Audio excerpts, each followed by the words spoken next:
you for Cheng-In Moon, who I've known for many years, who's a very eminent scholar, and so we share a lot of similar interests. He's more interested in the security side of issues, and I used to do a lot of security work, but now I do mainly international political economy. But as you know, international political economy and economics is a very political matter, not just left to economists, and so we can't leave the economists doing this kind of work because these have very important political implications. So what I'm going to do today is talk about the Trans-Pacific Partnership and RCEP, and then a little bit also about APEC and FTAP, Free Trade Area of the Asia Pacific, and I'll give you my views on that. But I'm also very interested in hearing about your views.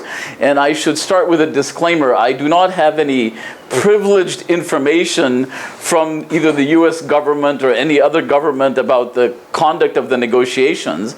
And as many of you know, one of the criticisms of TPP is the negotiations are rather secretive, and so I don't have any deep insight about new breakthroughs. So if you're looking for that, I'm sorry to disappoint you. So I will be talking more about the theoretical aspects and some of the developments that I see, and also some of the trends that are likely with respect to the architecture of trade institutions in the Asia Pacific, rather than revealing any very new information to you. So I'll begin with talking about the evolution of trade agreements in the Asia Pacific, and then we'll look at this ASEAN +3 and the creation of RCEP, think a little bit about why we ended up with ASEAN +6 and RCEP. Then we'll talk about APEC and FTAP, on which I've written a lot, and I'm very interested, and then TPP. And finally, I'm going to talk about institutional design, an issue that I've been very interested in and that I've worked on also with Professor Sung-Jung Lee of Chung-Ang University, thinking about this question of reconciling RPEC. I don't know if this is, my name is in the way. Who is in the way? My chair is in the way. Oops, sorry. So we'll talk about institutional design. So if we think about the evolution of trade agreements in the Asia Pacific, I think what's very striking is that the Asia Pacific region has been relatively under-institutionalized. And there are a lot of reasons for that. The typical reasons that are given by a number of scholars working in the field is that you did not really need a formal institutionalization in the Asia Pacific because you had the Chinese ethnic networks that crossed from Indonesia to Malaysia to Singapore and so on, and therefore there was little need for any Asia-specific trade arrangements. I mean, that's one argument. A second argument is that the Japanese had their Keiretsu-based networks throughout the region because of the expansion of the Japanese corporate sector, particularly in the 1990s going on into the late 80s and early 90s, when of course Japan encountered significant financial problems. So one can argue that for those two reasons, having to do with economic reasons, also having to do with political reasons, as Peter Katzenstein has argued, which is that the United States actively discouraged Asian integration. We have not seen much Asian integration, at least in the early period. And instead what we saw essentially GATT in 1947, and then Korea joined GATT in 1967, and a number of other countries were originally members of GATT, and that seemed to be working fine. And so we really didn't see much. And then, in fact, when ASEAN was created in 1967, even though it mentioned economic integration and economic cooperation, it was primarily created as a security forum. So it really did not become active in economic matters until much later in the 1990s. And the reason for ASEAN's failure, in some sense, to deal with economic integration has to do basically with the economic policies that were being pursued at that time, which is that these countries were all pursuing ISI, for the most part, import substitution industrialization, and it's very hard to have regional economic integration if everyone is inward looking. And I'm not going to pick on any particular country, but we know that, for example, the Malaysians have long promoted the proton car industry. Thailand has its own car industry driven by multinational corporations. And so each country, Indonesia, was very much interested in developing domestic industries, domestic manufacturing industries, and therefore integration was very difficult. This is not, by the way, a phenomenon just common to Asia. We have seen throughout the world, in Latin America, there were lots of aborted attempts to create regional integration, and they all failed, basically, to make any significant progress, primarily because of their economic policies. So we cannot really attribute this to complex political intrigue, but I think the explanation in this case is relatively simple, which is odd because in political economy most explanations are very complicated. But here I think it's probably both necessary and sufficient that you need to be export-oriented and outward-focused before you start having a lot of regional economic integration and genuine liberalization. So what we then see going into the 1990s, particularly, we see the creation of APEC in 1989. We see ASEM, Asia-Europe meetings. We have South Asia-Pacific, South Asia preferential trading arrangements, ASEAN +3, and some of these, of course, were driven by the Asian financial crisis. And I think this is a well-trodden ground, just to review for those of you who don't follow this all the time. But basically, many people argue that the Asian financial crisis presented essentially the spur or the reason for this newfound interest in Asia-Pacific integration. Now, of course, the other thing that's very important is this obsession with the negotiation of bilateral trade agreements. And the United States began to do this in the 1980s with an agreement with Israel, and then with an agreement with Jordan, and it had a preferential agreement with the Caribbean. But the United States, of course, most important agreement was with Canada. And unfortunately, most Americans actually do not know that the United States had a preferential agreement with Canada, which shows you when you have a very asymmetrical power situation, an economic situation, the Canadians were all obsessed with CUFTA and Canada-US Free Trade Agreement. The Americans were basically oblivious to this agreement. And the reason, of course, for the Canada-US Free Trade Agreement was primarily that the United States was becoming very annoyed with European behavior during the Uruguay round of trade negotiations, the multilateral round, and therefore was very interested in pursuing alternatives. And it viewed the Europeans as aggressively pursuing European integration, both with the Maastricht Treaty and with the Single European Act. So one really must understand the global dynamics of integration efforts to really understand why different regions are pursuing different kinds of agreements. Then, of course, with the Bush administration, we saw this massive turn towards bilateral agreements. And essentially, American trade policy was not going anywhere after 2001. We had, of course, the Doha round discussions, which began in 2001 in earnest after the failure of 1999 to get the round going. But then we had to have the pursuit of bilateral agreements. And I think the evidence is very clear in the work I've done and the work that other people have done, that these bilateral agreements were clearly security-driven. And if I name 3 or 4 agreements, you will immediately guess why they're security-driven. The U.S. has an agreement with Morocco, and with Bahrain, and with Oman. Okay, these are not America's largest trading partners. If you read the Congressional Research Service estimate of the gains to trade from the U.S.-Moroccan agreement, it's something like $2,000. I mean, literally, it's about $2,000. I'm not joking. It's so minimal. So if you have a nice CGE, computable general equilibrium model, you would be very surprised that the U.S. is negotiating all of these agreements around the world, which have very little economic impact. Even agreements like the U.S.-Singapore agreement was also driven in large part by Singapore's interest in a kind of balancing behavior against China, or that's maybe politically incorrect, but making sure that their position was safe in Asia and also trying to lock in the American market. And of course, the most significant bilateral trade agreement that the United States has negotiated after Canada and then NAFTA and Mexico is, of course, KORUS, the Korea-U.S. Free Trade Agreement, with a very significant economic partner, which, of course, as you know, was highly politically charged in the United States.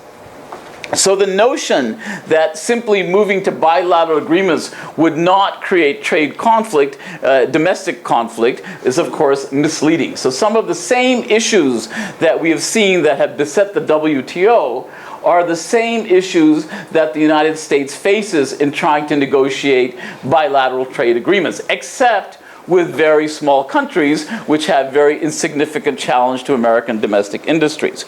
So since that time, of course, we've seen the development of other kinds of agreements, and this idea of trying to knit together some of these bilateral trade agreements. And we know that Jagdish Bhagwati, the well-known economist, called this a spaghetti bowl.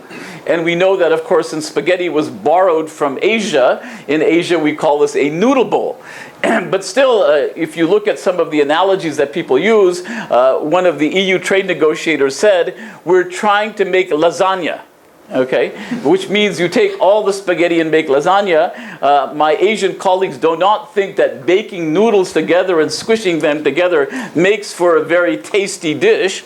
And clearly the EU trade negotiator did not know how lasagna is actually made. It's not made from spaghetti. But leaving aside the culinary arguments, there has been this effort to try to move back towards some rationalization of the bilateral trade agreements. Now, who is driving this obsession with rationalization of bilateral trade agreements? In other words, why are we moving to what I have called and other people have called mega FTAs? And the reason is pretty simple. It's driven by the corporate sector. Because if you are trying to develop supply chains, and you have supply chains across the region, and even across regions, which is what companies are interested in doing these days, bilateral agreements create all sorts of problems because of different rules of origin, because of different domestic content requirements. And so the corporate sector is very anxious that we move away from these pure bilateral agreements to some kind of broader agreements. And of course, as I've often said, yes, we already have one. It's called the WTO. But the problem is, of course, as we know, that the WTO has continuously faced problems for a variety of reasons that we can talk about in the question period. So what we can see is we've seen little institutionalization. We've seen that ASEAN had negotiation success with Japan, China, Korea, India, and AU, Australia, New Zealand. And I think here we come to the first controversial issue, which is that what should be the design of Asian cooperation? Should the United States be an integral part of Asian trade agreements, which is the American position, that there's no such thing, or the region of Asia should not be considered by itself, but the region should be considered Asia Pacific. And the rationale for that is very clear, because American companies, of course, participate very actively in trans-Pacific trade, so they don't want to be left out. And of course, if you look at countries like Peru and Chile, who have a very strong export-oriented strategy, they also would like to be part of this very dynamic Asia-Pacific region. So that's been one of the issues. What should be the definition of Asia? Right? Or Asia Pacific, what is the correct definition? One can use a geographical definition from their high school map, which of course is controversial depending on whose high school map you look at these days. But if you look at a high school map, you would say, well, this is Asia, this is North America, and this is South America, and you have agreements in each. That's not what's happening. And in fact, the geographical definition is often very problematic, as we have seen in Europe. Right? And Europe is a classic example of how do we say who is European and who is not. Think about the problem of Turkey, right? Or Ukraine, or other such countries. Now, in terms of the preferences, it was pretty clear that Japan preferred ASEAN plus 6, right? That is ASEAN members plus CJK, China, Japan, Korea, and India, Australia, New Zealand. And the Chinese clearly preferred ASEAN plus 3 because they wanted to maintain their influence in the region. And Japan saw this as a kind of balancing strategy of bringing in India and bringing in Australia as a counter to China. Right? So India was seen as part of this balancing game, which continues for the Japanese. Now, what's very striking, of course, is that China agreed to go along with this essentially ASEAN plus 6 Japanese vision. And that may seem very odd because the Chinese don't listen to the Japanese on anything, right? So you may wonder, why is it suddenly the Chinese became so cooperative with the Japanese and suddenly began to see the wisdom of ASEAN plus 6? And in my view, this is my personal view, the answer lies in TPP. the now US-led Trans-Pacific Partnership. I'll point out that that's very misleading in a minute, but people say the US-led Trans-Pacific Partnership. And the Chinese, in my view, essentially got very nervous about TPP and said we better get going on something, and hence the creation of RCEP. So even though this is the Japanese vision, I think it has become the Chinese vision because of the competitive liberalization we see in the region. Now, if we look at these rounds of RCEP,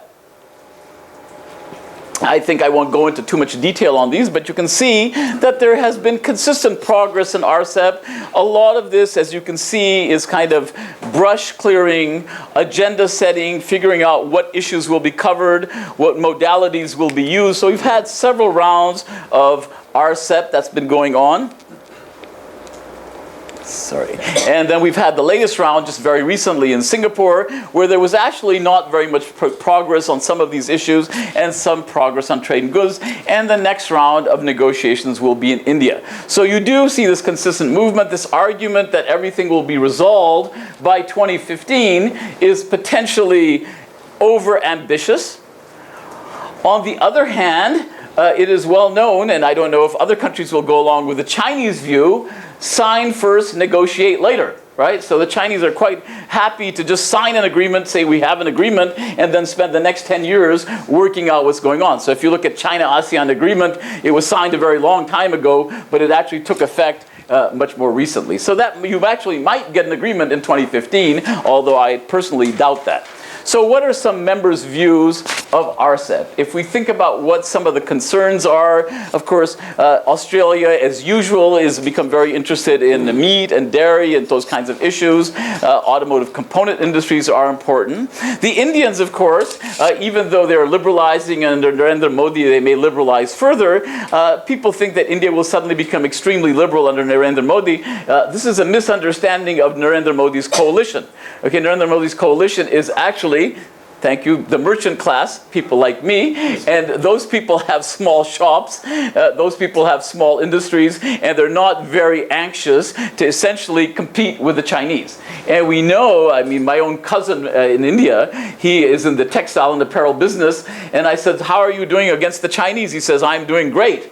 There's only one problem. My costs are 20% higher than the Chinese. And I said, oh, you know, it's good to be an external advisor. Oh, you should become more efficient. He says, stop bothering me. I'm very efficient. I said, so what's your problem? He says, you see this?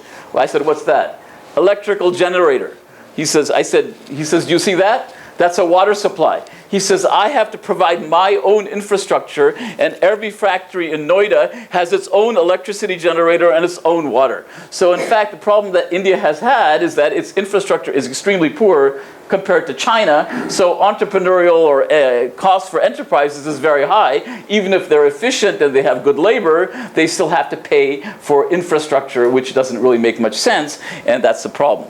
Of course, the Indians are very interested in the service sector liberalization, where they're very successful, and they're now running around arguing that different countries should have different market access, okay? Which runs counter to the very principle of a free trade agreement. If everybody has a different access, why is this a general agreement, right? So this is now becoming more and more of a framework agreement, and the fact that the Indians are on this agreement will actually slow down the negotiation of this agreement, because I think the Indians will be pretty tough on this. And as we know, in the WTO, the Indians have been very difficult and very tough, and that's why the US is quite annoyed with them.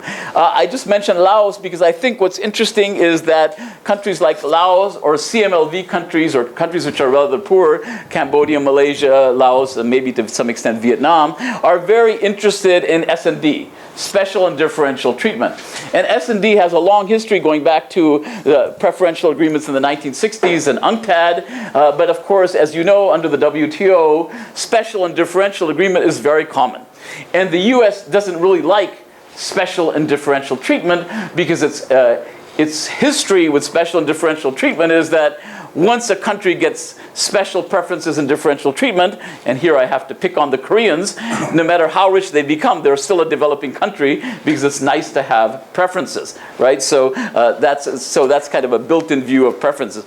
When we look at Singapore, Singapore is in a very difficult situation. It's a very small country physically, and it basically is trying to become the hub of Southeast Asia, and hopefully, if you look at the Singaporean view, Asia. So it has lots and lots of FTAs. Singaporeans never met an FTA they didn't like, and they're basically trying every avenue to liberalize trade, given their global competitive position. Indonesia is interesting because this is kind of a balancing behavior on their part, which is that if we don't get RCEP, we might join TPP. So that's kind of one of the interesting things about the Indonesian position. Of course, Indonesia, this may be wishful thinking, because it's not like, oh, I think we'll just join TPP, given that TPP is a very high standard agreement. It's not obvious to me that they could easily join TPP even if they wanted to. All right, now China, a big country. Well, they're interested in gains in electrical machinery, etc. The services are quite important to them. And of course, they've been very active in becoming a dialogue partner. They have a lot of proposals and a lot of other issues in cooperation and regional cooperation and a number of other areas. So China, of course, is very interested in playing a very important lead role in RCEP. Now, let's think about potential members. In the fall, we are actually having a conference in which Sung Ju Lee is coming, and hopefully Cheng En-moon, when he gets this invitation, will say yes, but he's such a busy person, but hopefully he'll also come. And the Taiwanese are funding most of our conference on TPP and RCEP, right? And why are they obsessed? Because, of course, Taiwan these days feels very lonely and would like not to be left out of either RCEP or TPP. At the same time, they have their own domestic economic issues. As you know, if you look at the sunflower movement, they've been very concerned. And so they're having some difficulty, especially talking about China-Japan service sector, and gradually moving forward. So one is, it's not clear that other countries are willing to accept Taiwan. And it's not even clear that the Taiwanese are willing to make the concessions necessary to join either RCEP or TPP. But they're, of course, very interested given their enormous trade potential. So let's just wrap up on RCEP and think about what is the future of RCEP. One is it could be a kind of pathway, as some people say, towards the establishment of FTAP, which I'm going to talk about in a lot of detail very shortly, or it could be some kind of East Asian Economic Community, which of course is something, East Asian Regional Grouping, EA, something that Prime Minister Mahathir of Malaysia raised was something like 20 years ago, right? So that could be kind of just an Asia-focused agreement. That might be something. Now, what's very interesting is China's newfound interest in FTAP. Because China was not very interested in FTAP. China viewed FTAP as a kind of American initiative, and rightly so, because FTAP really was an initiative of ABAC, which is the APEC Business Advisory Committee, and also Fred Bergson, who was advising ABAC. And of course, therefore, FTAP was very much a kind of American view, turning APEC, as we'll talk about very shortly, into a negotiating forum. And what's very striking is their newfound interest, which I'll talk about very shortly. ASEAN is very, very concerned about RCEP moving forward, maybe even having less trade liberalization because of their own movement towards ASEAN 2015. Right, so they're really trying to move towards this AEU, ASEAN Economic Union. They're having lots of trouble, by the way, doing that. It's not obvious they've been able to move in that direction. So that's also an important driving force. And ASEAN, of course, is very concerned that politically they remain the driving force for East Asian agreements, right? So it's always ASEAN plus this, or ASEAN plus 3, or ASEAN plus 6. And of course, they're having their own trouble maintaining unity because the Singaporeans have their own mind and their own views of how to do things, as do other countries, so it's quite difficult for them to move in that direction. But ASEAN, of course, is very concerned that a lot of the new investment is going to places like India and China and Korea, and therefore they're being left out. So even though their investment in ASEAN is increasing, China and India clearly dominate now these days in terms of investment destinations. So really, some of the challenges is how do you reduce these tariffs? What concessions will be made? What will it look like? I'll talk a little bit more about that when we compare TPP and RCEP. How do you coordinate with TPP? Will there be a China, Japan, South Korea free trade agreement, which is, of course, difficult to accomplish given the security political atmosphere right now? That's also a difficult issue. So we'll talk a little bit about more RCEP shortly. So now let me turn to APEC, my favorite topic, which was formed in 1989, as you know. And of course, at that time, there were fewer countries, only 12 countries. It's increased to 21 members, not countries, because Taiwan and Hong Kong are members. And they, of course, they had this goal of free trade in the area by 2020 and 2010 for developed members. Now, you might wonder, what happened to this goal of 2010? Well, it was met. According to whom? Well, according to APEC, right? So this is kind of self-congratulatory success, but most outside observers do not see that APEC has achieved free trade in the area by 2010. Now they have this next goal of free 2020 for all their members. So with some of the problems that APEC encountered, you probably know the famous phrase, APEC stands for a poor excuse to chat. Right? So some people use this criticism of APEC as a pure excuse to chat. And so this discussion originated that maybe APEC should start discussing FTAP. And this is where Fred Bergson, a very well-known economist, former director of the Peterson Institute of International Economics, was arguing that why not turn APEC into a negotiating forum where you could actually move towards a free trade area of the Asia Pacific. And of course, because of Fred and the Business Advisory Council, APEC decided to study FTAP. And the US government at this point was very keen on promoting APEC. So in 2006, the US was probably the biggest supporter of moving towards FTAP. And FTAP in 2010 was also endorsed by member countries as a long-run goal. All right, now if we come to this prospects of FTAP, let me give you my view. So Fred Bergson had argued with respect to APEC, and this can be found on the website of the ABAC-PEC. There's a study in 2007 with a bunch of articles written by a number of academics, both economists, political scientists. So Bergson argued, well, this will help to prevent the development of East Asian exclusive agreements. And in my article, I wrote, well, I don't find this convincing because East Asians may wonder the following. The Americans have NAFTA in North America. You have various kinds of things like Mercosur in Latin America, right? And Europeans have EU. Why can't the Asians have their own agreement? Why does it have to be an agreement with the Americans, right? So, of course, I didn't find that Asians were entirely convinced why they have to have an agreement just with the Americans. I'm not saying it wouldn't be good for the US, but it's not obvious why. Bergson argued this will mitigate US-China conflict. Right, so if you have a free trade agreement between US and China, then you won't have as much trade conflict. Well, I said, great idea, but in the middle of the financial crisis, with massive unemployment in the United States growing relative to previously, to believe that suddenly Americans would endorse a US-China free trade agreement strikes me as politically naive. Right? So it's not very likely that suddenly you're going to have free trade between the US and China, and that's not very likely, even when Chorus was encountering so many problems. So I didn't think that was a credible idea. And then Fred Bergson said this would bolster APEC.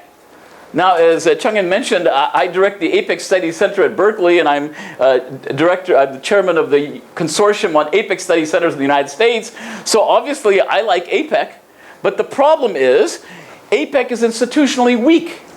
APEC is not designed for negotiations. And if you go to Singapore and you go to the APEC Secretariat, and the current director is a very smart guy, former New Zealand banker, but you go to the building, no one is there, okay?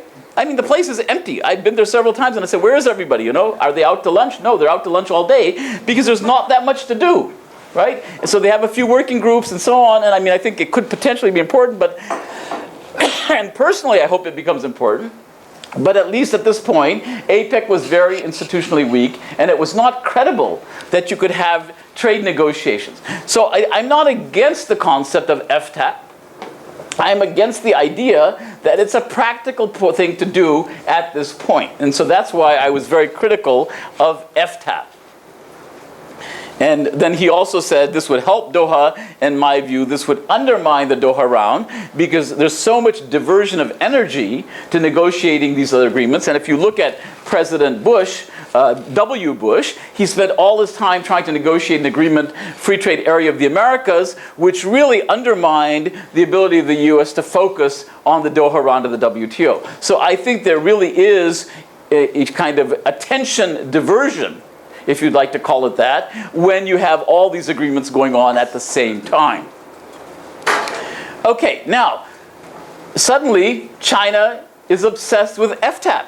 And I went to Shanghai just about 2 months ago, and all I heard was FTAP, FTAP, FTAP. And I said, since when did you like FTAP? I thought you didn't like FTAP. And so, of course, me being very direct, as Sung-Ju Lee will and maybe Chung and Moo know, I was very direct. I hope, I'm glad they let me leave China. I said, since when do you like FTAP? I said, the only reason you like FTAP, let's be very blunt, is because the US is making progress on TPP. And so now is a good time to throw in another organization and another idea to slow down the progress in TPP. So they were quite offended by that. And then when I pushed them, they said, well, I said, you didn't like FTAP before. What's changed? Circumstances have changed. I said, maybe that circumstances is TPP. And then they didn't speak to me anymore. So I think I must have been right. That's my view of interpreting Chinese behavior. So basically the idea is this is really blunting the objective, and suddenly this great found interest in FTAP, well, this was endorsed 4 or 5 years ago by the United States, 6 years ago. Why the sudden interest, in my view, is this is a simple way of trying to undermine TPP progress because the Chinese are unhappy with the fact that they're not in TPP. Well, here we come to the origins of TPP, which many of you, of course, know about, started by these P4. And you know this history, but people sometimes forget. This was an initiative of 4 very small countries, right? Basically Singapore, New Zealand, Chile, and then Brunei. Very insignificant in the sense of the global economy, not their important countries. And this is their list.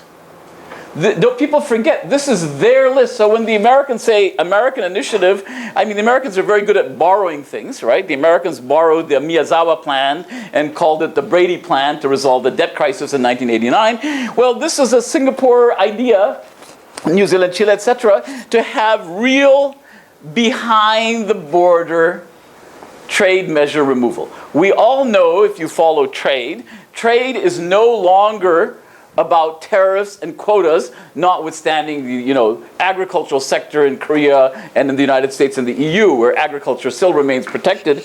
As you can see from the price of fruit in Korea is very high, price is very high. But these issues are really where the action is, right? There are regulatory issues, government procurement issues, and so on. And then the Bush administration said they want to join TPP, so-called tilt or pivot to Asia. And then Obama administration made this their centerpiece. Now, when the Bush administration, the Obama administration were talking about this P4, people thought this was a joke, right? The U.S. major effort in trade policy is to join 4 little countries in the world, right? Well, it's no longer a joke because it suddenly expanded in terms of membership, and it had a lot of more members, it has multiple rounds. But if we think about TPP, and I said this very directly to some American official, I said, you keep talking about China and competition and balancing, why don't you just ask the Chinese to join? And he said, well, what happens if they join? I said, they can't join. And I said, you can blame the Singaporeans. Are they willing to give up government procurement in China, the centerpiece of their industrial policy? Are they willing to protect intellectual property? Are they going to suddenly change their competition policy? Just ask them to join and tell them what the standards are. Oh, well, that's not the way diplomacy works. Well, okay. Recently, the U.S. has said, maybe you can join, right? So the U.S. has actually come to that view. Now, I'm not saying because of me, but, sometimes the thinking is very bureaucratic in the United States and elsewhere. So, ask them to join. And say, by the way, this is the Singapore list. This is not the American list. You can go read the original P4 documents. They thought about this a long time ago before the Americans ever came up. And some of these actually don't suit the Americans. right? They don't even suit the Americans completely, so that's the irony. So we've seen this timeline of participation. We've seen the US joining these 4 countries, which was, as I said, seen as kind of a joke, and suddenly Australia, Peru, Vietnam, Malaysia, Canada, Mexico, and Japan have joined TPP, and this, of course, is a very significant development with Canada, Mexico, Japan, since Canada is America's largest trade partner, and that's a very important issue, number 1, and Mexico is now 3rd largest trade partner. Now, what's very interesting, and this is where I think the Chinese view is mistaken, the opposition to having Canada and Mexico join was so strong in the United States, you would not believe it. Okay? It was not that Canada and Mexico were able to join. They spent over 2 years trying to join TPP. And you may say, well, this is crazy. They're part of NAFTA. Why won't they obviously join TPP? And the reason is pork, beef, milk. All of these industries are very powerful, and somebody was blocking Canada and somebody was blocking Mexico. And so this idea of grand strategy, I sometimes wish the Americans had more grand strategy. We're not very good at grand strategy. We're talking about local K Street, where all the law firms are, Washington politics, where all these industry groups were opposing Canada and Mexico, and of course the auto industry was opposing Japan's participation in TPP. So people sometimes attribute too much strategic vision to the Americans, and this is really about local American politics opposing these countries, which are of course American allies of the highest level, and they still had such a hard time getting into TPP. So that gives you some sense of the complex domestic political dynamics. Okay, now, Japan, of course, wants security measures on pork and beef, and, you know, very American. If you give us a private deal to increase US rice imports, you can keep some of your protection, right? I mean, the Singaporeans are not pleased about this American game playing, right? Because they want to, and suddenly the US says, give us a private deal. So the Indians want a private deal. I think both countries are dominated by lawyers, so they're very clever at cutting a deal, Indians and Americans. And so that may be a strategy. So Obama went there in April, and so of course they're now easing their stance, which means they're becoming realistic, because of course the Obama administration clearly wants a deal. To get a deal, you have to cope with domestic political interests. Okay, now let's look at some potential members. South Korea is a potential member. It's having consultations, signed Korea. And, you know, the first was initially strong, then they saw an increasing trade deficit, so the US is not entirely wild about South Korea. This has gone back and forth, but I'm not going to speak much about this because I'm sure those of you who follow this know much better than I do as to what is the current situation of Korean accession negotiations at TPP, and I'd like to hear from you. I already mentioned Taiwan. You have free trade deals with New Zealand, and the service pack is very important, which of course also led to the sunflower movement, because sunflowers point to the sun, so let's have opening here and have light on what's going on against this kind of service pact with China. And we know, of course, that many Taiwanese are worried about deeper integration will eventually lead to political unification on terms that they don't like. I mean, of course, that's really the great concern about China-Taiwan agreements. Okay, now let's move on to issues. So as I mentioned, a lot of this stuff is local politics. Australia, sugar, sugar, sugar, right? Because sugar is important. Dairy and poultry. And that's why the US was against Canada. It has a supply management system. Canada and Mexico will have these phytosanitary measures. All these measures are the new aspect of trade politics. It's not tariffs and quotas. It's standard regulations, government procurement, and IP. That's the new stuff. And of course, you have this Australia-Japan bilateral agreement. Will this lead to effect and maybe drive other TPP? Will this help? We don't know yet. So, what are some of the sticking points? Well, the U.S. textile industry, Chung and Moon mentioned that I've worked a lot in textile. These guys never go away, okay? They're always opposed to something or the other. They're very powerful in Washington, and the U.S. wants this yarn forward. What this boils down to is very simple. The Vietnamese would like to be able to import cloth from China, where it's produced at very cheap cost, sew it up in Vietnam, and sell clothing. And the Americans are saying this is a backdoor for the Chinese to enter the United States. This is not new news, because the American textile and apparel industry has been obsessed with this issue ever since the multi-fiber arrangement, which is the major arrangement managing trade in textiles and apparel, went away in 2005, right? So they've been very obsessed with that. Even during NAFTA negotiations, even at that point, they were very concerned about triple transformation, which meant that the cutting, the fiber, the cutting, and the sewing all had to be done in one of the three countries, Canada, US, and Mexico. So it's not that I think the US is picking on Vietnam, it's really domestic politics of the apparel industry, very concerned about what's going on. That's what this yarn forward rule means, and there are already these strict rules that have existed for some time. So it's clearly not just free trade as we might think.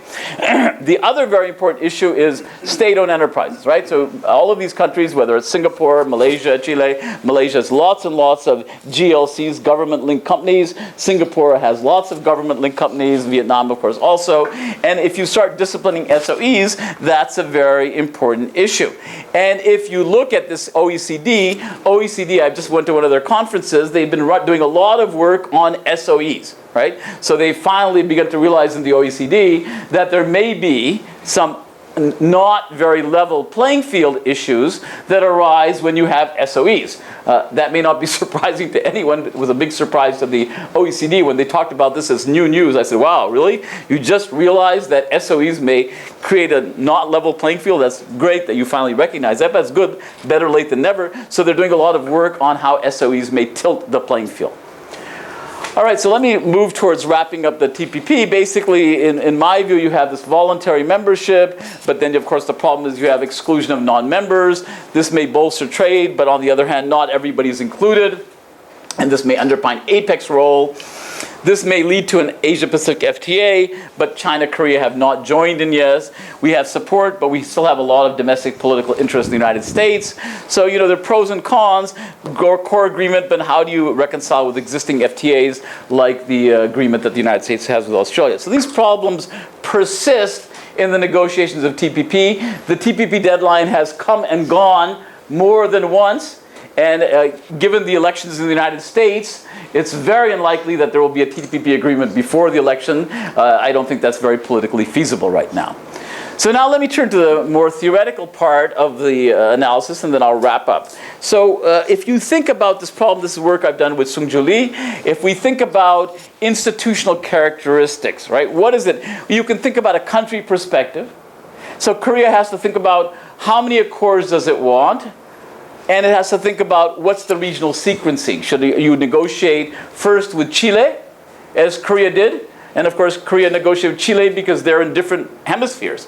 People have all sorts of fancy theories, and the simplest explanation is they're in different hemispheres. So when agriculture products come from Chile, it's not the growing season in Korea. So I always ask my students, why did they negotiate with Chile? And they have fantastic explanations, and I said, you missed the most important one. They're in different parts of the world. So this regional sequencing is very important. And of course, Korea has also trouble moving forward with Japan and Korea in the local region. So these are two things that all countries need to think about.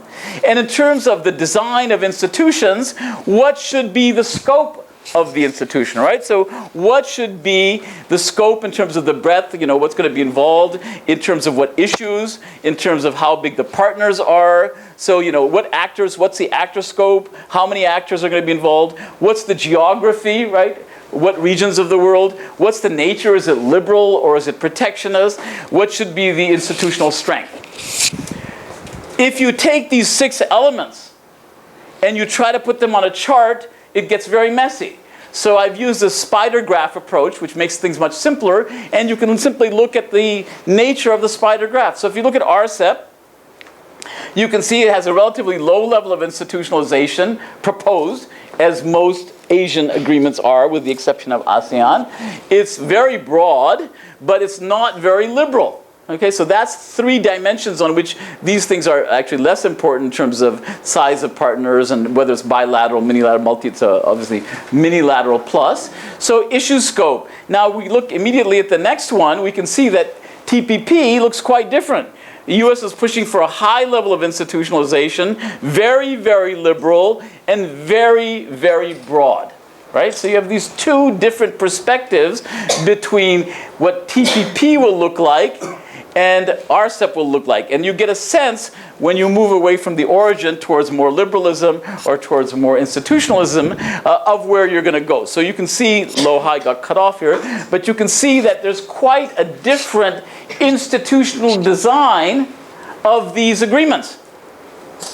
Now, if we think about this problem, which I've developed for some time, we can look at some basic arguments. I won't go through these details given the time constraints, but basically there's some shock to the system.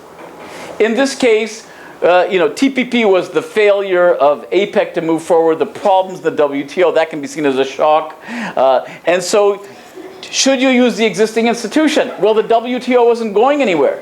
So therefore, there was an effort to create some new institution, as we see down here. What kinds of goods? Are they public goods? Are you trying to capture common pool resources or private goods? That's an important issue. And then your views are based on your domestic coalition, right? The U.S. domestic coalition, there are a lot of protectionist elements. In Korea, agricultural elements are protectionist. In the international situation, the U.S. views some of these agreements in terms of balancing against China, so there's some security aspects to it. And then you have to make a choice. Create a new existing or modify the existing one. And the addition of new members is an example of modifying the agreement and specific country choices. And then you can have all of these different elements, right? And we saw these different elements, different kinds of decisions based on different countries' negotiation and what they want. So this a way of looking at things provides a kind of bargaining approach to look at how institutions are developed. This can apply to TPP or RCEP or FTAP or EU. We've used it in various ways to try to look step by step what's going on. Now, the biggest issue, which I'll conclude with, is right here. Institutional reconciliation, right? And why are we thinking about this issue? Because the Asia-Pacific and the Asian region has gone from under-institutionalization, where there was no real issue of institutional reconciliation. If the only agreement is the GATT, and maybe AFTA, ASEAN Free Trade Agreement, and ASEAN Free Trade Agreement meets Article 24 of the GATT, which says you can have a free trade area or a customs union, it's happily what I call nested within the WTO. So it's not an issue. Now, let's look at the situation now. There are 4 ways to reconcile institutions, right? One is if they're independent, there's no problem, right? So if you have the World Health Organization and you have NATO, they don't talk to each other, okay? So there's no problem, because they're doing different things. But let's think about this issue. That previously unrelated organizations sometimes start running into each other. So what's the relationship between the WHO and the WTO? You would think none. But that's not true. Because health issues and health standards now run into pharmaceutical standards in the WTO. Or think about this other problem, which Koreans unfortunately know very well.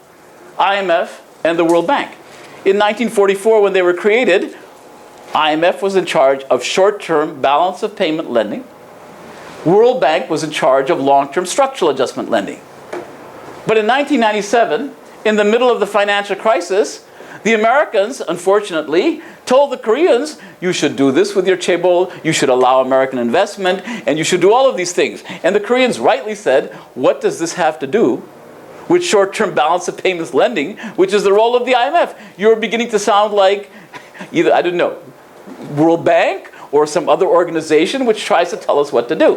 IMF and the World Bank began to run into each other, okay? So institutions which are previously independent may start overlapping, right? Or take another very good example from the Asian financial crisis. The effort to create the Asian Monetary Fund. And when they tried to create the Asian Monetary Fund, primarily promoted by the Japanese, of course, who was opposed? The IMF. And of course the US, and the IMF primarily because this would be competition.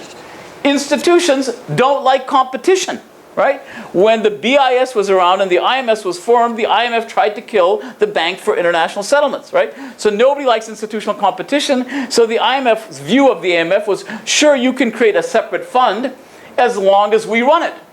Well, the AMF view was we should have different kinds of conditionality, and of course that was anathema to the IMF because that undermines their mandate, which is their great belief that all patients who have a disease should be treated the same way.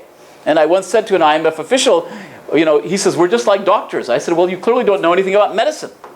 And he said, why? I said, I'm allergic to penicillin, so I'm not treated with the same antibiotic as my friends. So how can you believe that all diseases can have one treatment? Clearly you should study more medicine before you use this analogy.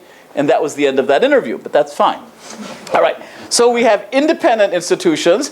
They may overlap either over time or from the inception, right? They may even try to overlap from the inception. If you think about UNCTAD, and GATT in 1964, UNCTAD was an immediate challenge to GATT, led by developing countries. And GATT immediately adapted to UNCTAD's creation by creating special and differential treatment for developing countries by adding Part 4 of the GATT. So institutions don't like competitions, and they try to incorporate other ones. So now let's look at the other two, and then we'll basically be near the end.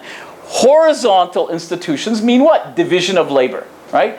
If you think of horizontal institutions like division of labor, it's like the original IMF World Bank and GATT. Each one had a different mandate. But as we know, these things begin to overlap, and we've already talked about that.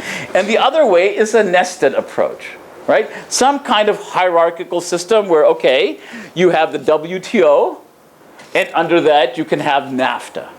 And it's allowed, because Article 24 says you can have a free trade area or customs union. So it's clearly nested within the WTO. So the rules and procedures and the norms and principles are consistent across the institutional architecture. And this raises the very interesting question of what's going on in Asia, right? Will they be independent? Doesn't look like it. Overlapping? Looks like it. Horizontal, maybe, or will they try to nest them? Okay, who's going to nest them? Who gets to be the mother hen, right? In which the nest will go. That's the big issue of today. So they may be complementary and coexist, but they may merge. Maybe they don't need to become an FTAP, so maybe FTAP could be the big umbrella under which you have RCEP and TPP, that's one kind of nesting arrangements. They can be two regional frameworks with a long-run goal of moving up to FTAP. But we know one other thing. Institutions don't die. I can't think of any international institution, maybe I can think of one or two, which have died. The Bank for International Settlements, which many of you know is a central bank, was created for German war reparations.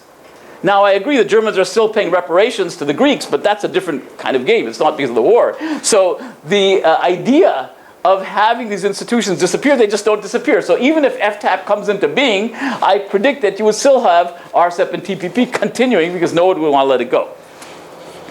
Then you can say maybe developing countries should start an RCEP, and then when they're ready, join TPP. And both Shu Urata, who I've worked with, and I believe this might be one. So start with the easy one, and then move up to the more higher standard one, and then eventually you get FTAP. But let's think about this problem, which struck me this morning, so this is fresh in my mind, which is an article written by one of my students, Cedric Dupont, who looked at the EU and EFTA experience.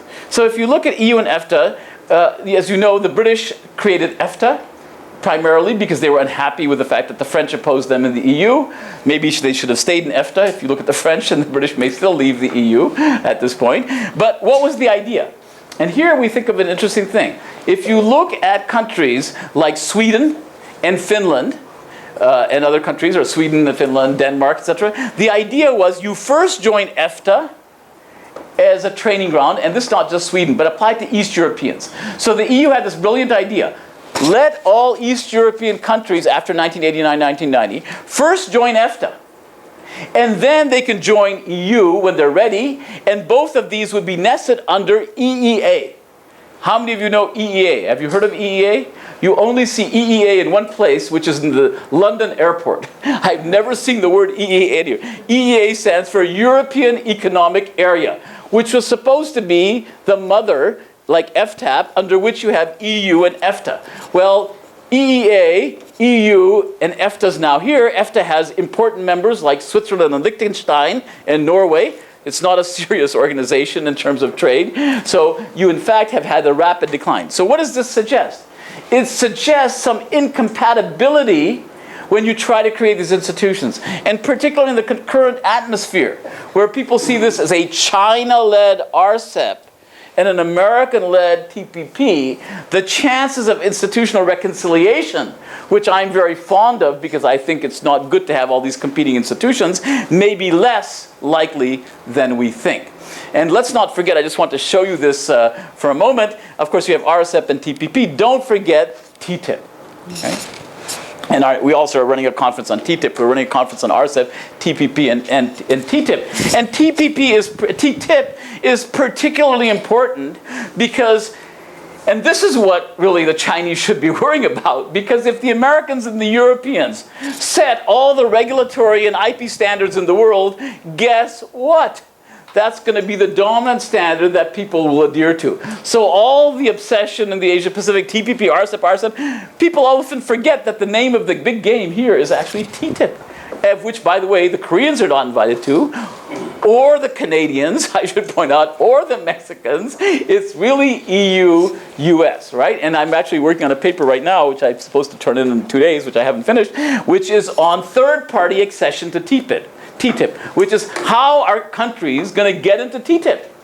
And one is a docking approach, which means EU and the US set all the rules, and the later people who come in have to follow those rules. If that's the case in TTIP, then the Americans and Europeans will have succeeded in dominating the trading economy in the world and the investment economy, because they will have set all the rules for the global system. Forget TPP, forget RCEP. This is the real action, if you think about it, which people don't talk about very much. So let me just end with a summary. I think we've already gone through this. We've seen Asia-Pacific has been relatively under-institutionalized. We see these two integrations in the ACEP. How and if they will be reconciled is a very important issue with both security, political, and economic overtones. And I should add, of course, that, and don't forget the other mega FTA, TTIP, that's in various stages of negotiation. So thank you very much.